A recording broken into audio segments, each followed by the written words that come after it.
Good morning बच्चों। बेटा last video में हम ट्रांसफार्मर की बात कर रहे थे। हमने क्या बताया था ट्रांसफार्मर में कि जो ट्रांसफार्मर होता है वो वोल्टेज और करंट को चेंज करने के काम में आता है, यानी कि इंक्रीज और डिक्रीज। फिर बताया था कि ये दो तरह का होता है। स्टेप अप में जो प्राइमरी टर्न्स होती है वो सेकेंडरी टर्न्स से कम होती है, यानी number of turns in secondary कोई greater than the number of turns in primary step up में। स्टेप डाउन में सेकेंडरी में घट जाएंगी कोयल, यानी बाद वाले में कम हो जाएंगी। तो प्राइमरी में जो आपका स्टेप अप आया था, step up and step down में जैसा नाम है वैसी उसकी वोल्टेज है। स्टेप अप ट्रांसफार्मर वोल्टेज बढ़ाएगा, करंट घटाएगा, and step down transformer voltage घटाएगा, करंट बढ़ाएगा। ठीक है। फिर हमने बताया नंबर ऑफ टर्न्स, यानी सेकेंडरी की ज्यादा होगी प्राइमरी से, और तो अगर ऐसा है तो टर्न रेशियो भी ग्रेटर देन 1 आएगा, और यहाँ पे सेकेंडरी की कम होगी प्राइमरी से। अगर यहाँ ऐसा है तो यहाँ टर्न रेशियो लेस देन 1 आएगा। ओके, ये बातें हम कर चुके थे। फिर ये भी बताया था कि आइडियल ट्रांसफार्मर में इनपुट पावर आउटपुट पावर दोनों इक्वल होंगी, यानी no loss of power.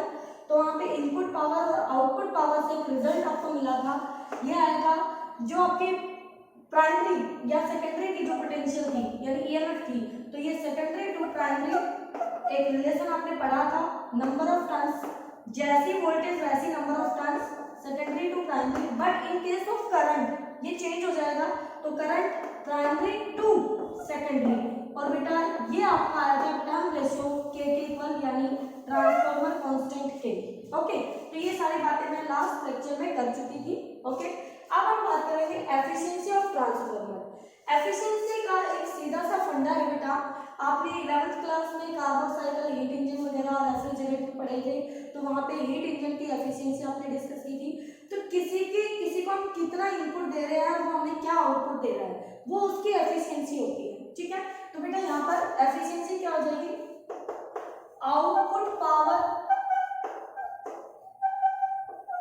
Divided by input power, output power divided by input power. जो हमारे ट्रांसफार्मर होते हैं उनकी जो एफिशिएंसी है वो बहुत अच्छी होती है, 90 से लेके 99% तक। बट हम उनको 100% एफिशिएंट नहीं कह सकते, नॉट 100%।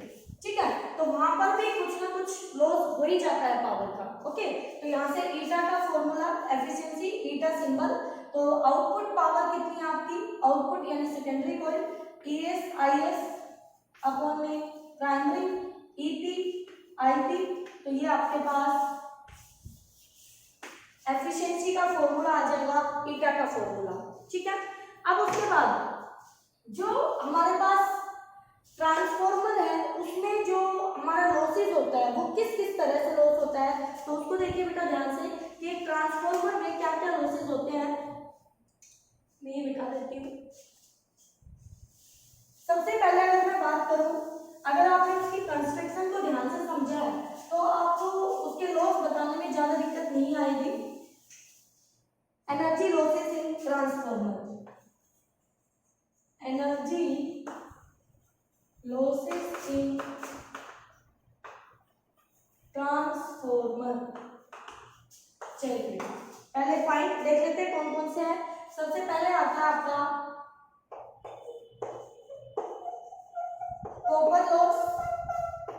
अब कॉपर लॉस क्या होता है बेटा, आपको पता है कि जो हमारी कोर थी उस कोर के ऊपर हमने कॉपर वायर्स को ऐसे माउंट किया था, ये माउंट ऐसे प्राइमरी सेकेंडरी कोइल्स ऐसे ही कॉपर वायर्स थी।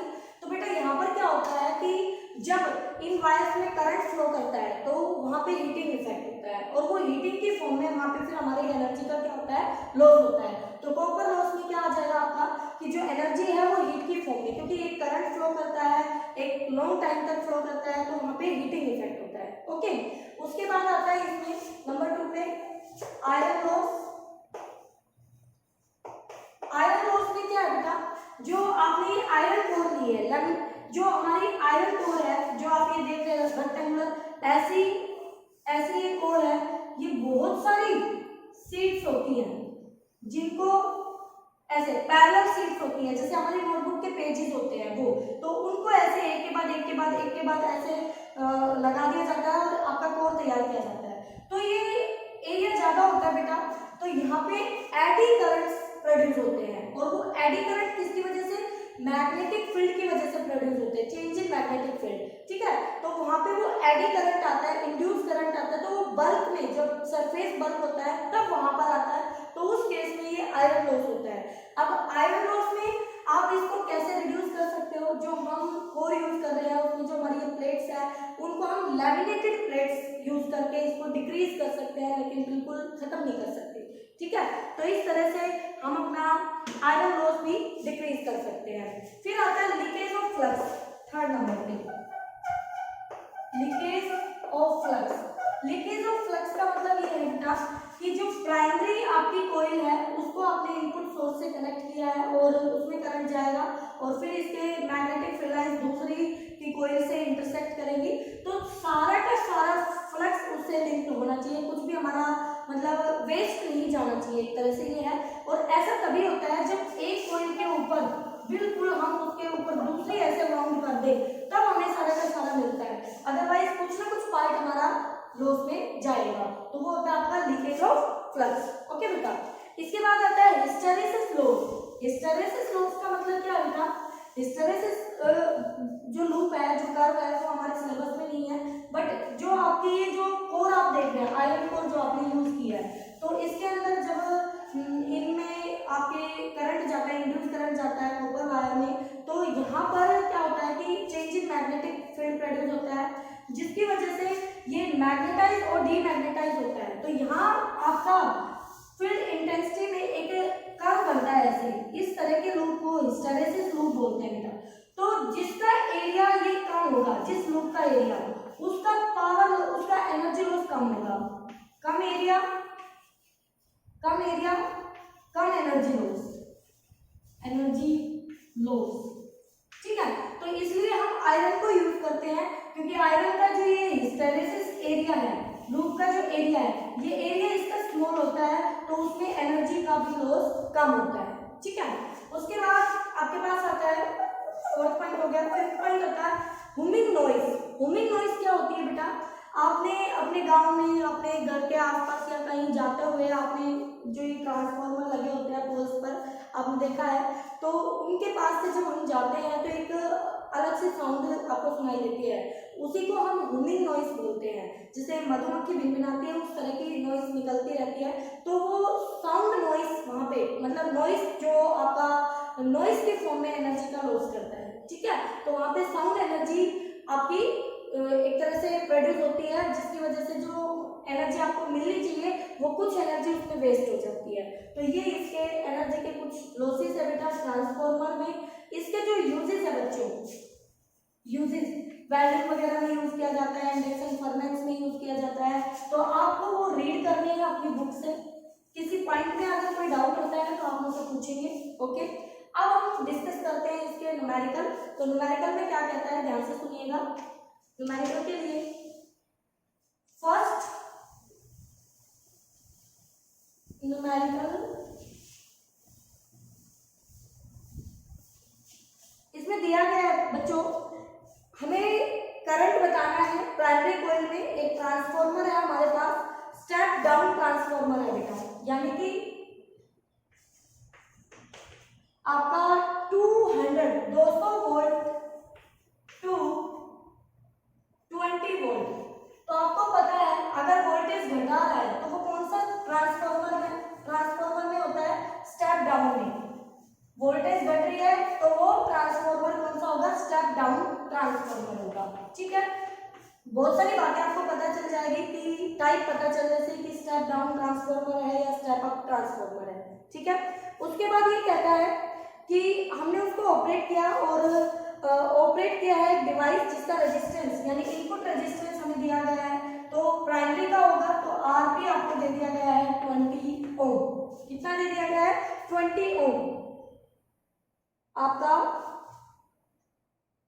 सॉरी ये कह रहा है कि 200 volt to 20 volt to operate a device of resistance, और वो रेजिस्टेंस है 20 ओम, अज्यूमिंग एफिशिएंसी 80%। एफिशिएंसी उसकी एक्साइटेड।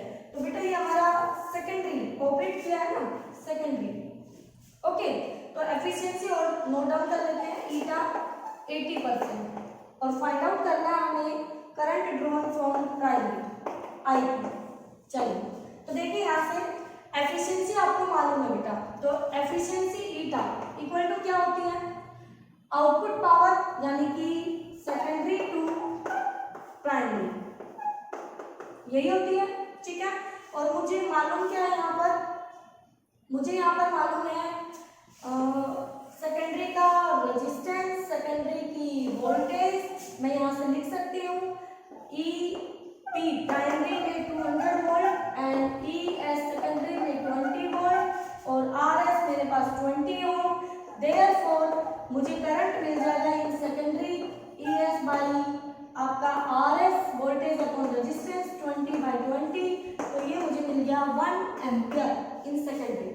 सेकेंडरी में कितना आ गया करंट हमारा 1 एम्पियर। तो बच्चों यहाँ से मुझे ये दोनों वोल्टेजेस पता है, ये करंट पता चल गया है, ईटा भी मुझे मालूम है, तो क्या मैं आई पी निकाल सकती हूँ, तो this implies primary current equal to E S I S upon में ई पी इंटू में ईटा। ओके, ईटा कितना है 80% यानी 80/100 यानी कि आप यहाँ पर इसको लिख सकते हैं 4/5। ठीक है, तो वैल्यू पुट कर लेते हैं, करंट कितना आएगा, सेकेंडरी में 20, सेकेंडरी में 1, 200 इंटू में ये आ गया 4/5, तो इसको हम सोल्व कर लेते हैं बेटा। 5 आपका ये 0 से 0 गया और ये इसको 10 पे और ये इसको 2 पे कर देगा, तो ये 8 यानी कि 1/8 एम्पियर, 1/8 एम्पियर। तो प्राइमरी कॉइल में जो करंट होगा वो आपका 1/8 एम्पियर होगा, बट सेकेंडरी में 1 एम्पियर होगा। तो देखिए स्टेप डाउन था तभी तो करंट को बढ़ा दिया और वोल्टेज को घटा दिया। ठीक है, तो इस तरह से सिंपल क्वेश्चन आएंगे आपके पास। एक और देखिए उसमें क्या कहता है नेक्स्ट में,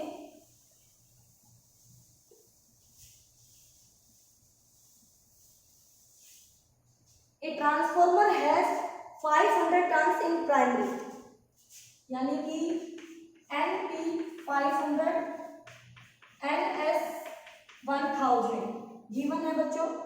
द प्राइमरी पोटेंशियल EP दे रखा है 200 volt and load in secondary is 100 ohm, RS 100 ohm, ये दे दिया लोड। उसके बाद कहता है calculate current in primary by assuming ideal transformer. मुझे IP बताना है और मेरा ट्रांसफॉर्मर कैसा है, आइडियल ट्रांसफॉर्मर। आपको पता है ये कंडीशन मिलते ही आपको बहुत आसानी होगी, क्योंकि आइडियल ट्रांसफॉर्मर में इनपुट पावर इन प्राइमरी या इनपुट लिख लीजिए आउटपुट पावर के इक्वल आएगी। तो आपकी input primary, okay, output secondary.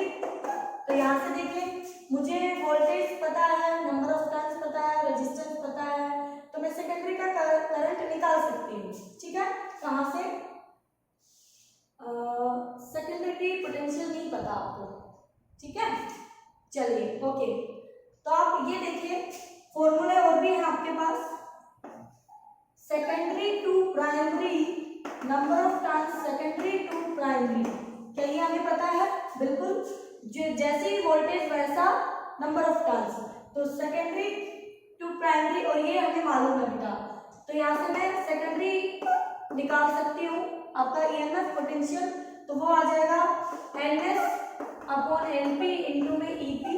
तो बेटा NS कितना हमारा 1000, NP कितना हमारा 500, EP कितना हमारा 200, तो यहाँ से आपका ये कैंसिल, तो ये आपका आ जाएगा 400 वोल्ट। सेकेंडरी में आपका पोटेंशियल आ जाएगा 400 वोल्ट। ठीक है, तो सेकेंडरी में पोटेंशियल आ गया, ओके, ये आ गया। प्राइमरी में करंट निकालना है मुझे, ओके, और सेकेंडरी का रेजिस्टेंस मुझे मालूम है। तो चलिए बेटा, तो यहाँ से ये मालूम हो गया, तो therefore IS equal to ES upon में RS। ES आया 400 वोल्ट, RS है हमारे पास 100 ओम, तो हमारा IS सेकेंडरी कॉइल में करंट आ गया 4 एम्पियर। एक रिजल्ट ये आ गया, एक रिजल्ट ये आ गया, ठीक है।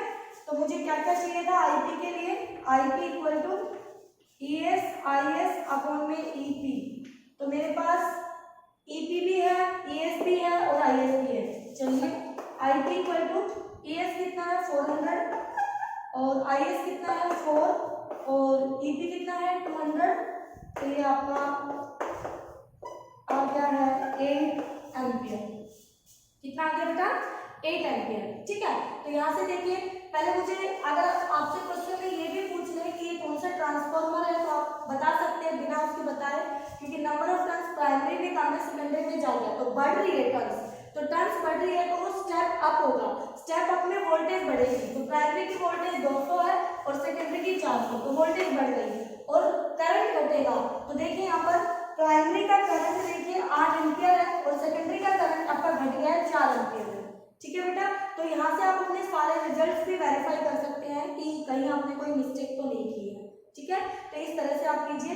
ट्रांसफॉर्मर यहाँ आपका कंप्लीट हो जाता है। अब नेक्स्ट टॉपिक होगा हमारा इसमें AC जनरेटर, ओके बेटा। और AC जनरेटर के साथ साथ हमारी